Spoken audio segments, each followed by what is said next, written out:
Hello friends, আমি Rojina and welcome back to my channel Rojis recipes. আজ আমি শেয়ার করতে চলেছি রসুনের ভর্তা।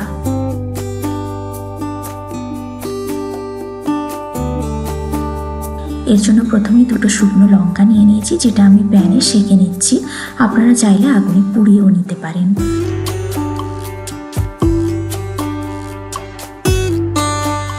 এবার ওই প্যানে অল্প একটু তেল গরম করে দিয়ে দিচ্ছি খোসা ছাড়ানো বেশ কিছুটা রসুনগুলোকে নেড়ে চেড়ে একটু লাল লাল করে ভেজে নিতে হবে।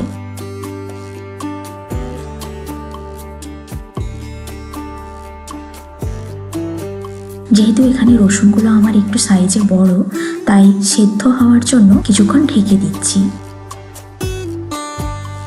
1-2 মিনিট পর ঢাকনা খুলে নিয়েছি। এবারে একটু লাল লাল করে ভেজে আমি একটা জায়গায় তুলে রাখছি।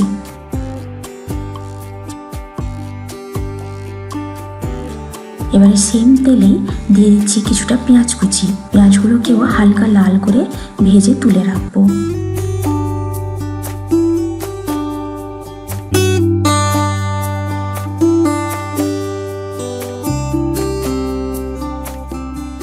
এখন রসুনের ভর্তার জন্য এখানে আমার সমস্ত উপকরণ রেডি।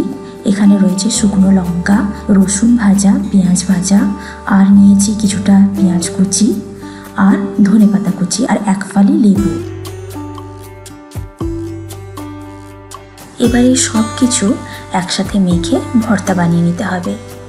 জানেন তো, আমার বাবা ভীষণ ভালো ভর্তা বানাতে পারে। আজ অবধি যতজন আমার বাবার হাতের ভর্তা খেয়েছে প্রশংসায় পঞ্চমুখ হয়েছে। তো আমার বাবারই দেওয়া ভর্তার কিছু টিপস আমি আপনাদের সাথে শেয়ার করতে চাই, যেগুলো অ্যাপ্লাই করলে ভর্তার টেস্ট কিন্তু অনেকটা বেড়ে যাবে। প্রথমেই লঙ্কার সাথে নুন নিয়ে লঙ্কাটাকে ভেঙে নিতে হবে।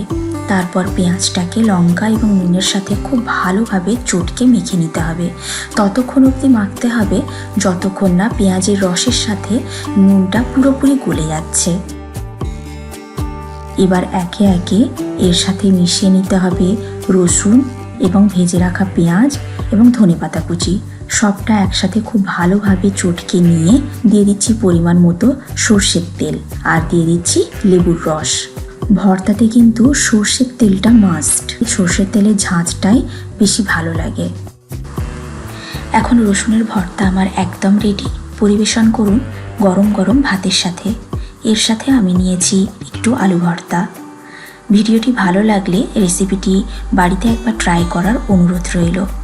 দেখা হচ্ছে আবার নতুন কোনো রেসিপির সাথে। Till then, take care, bye by.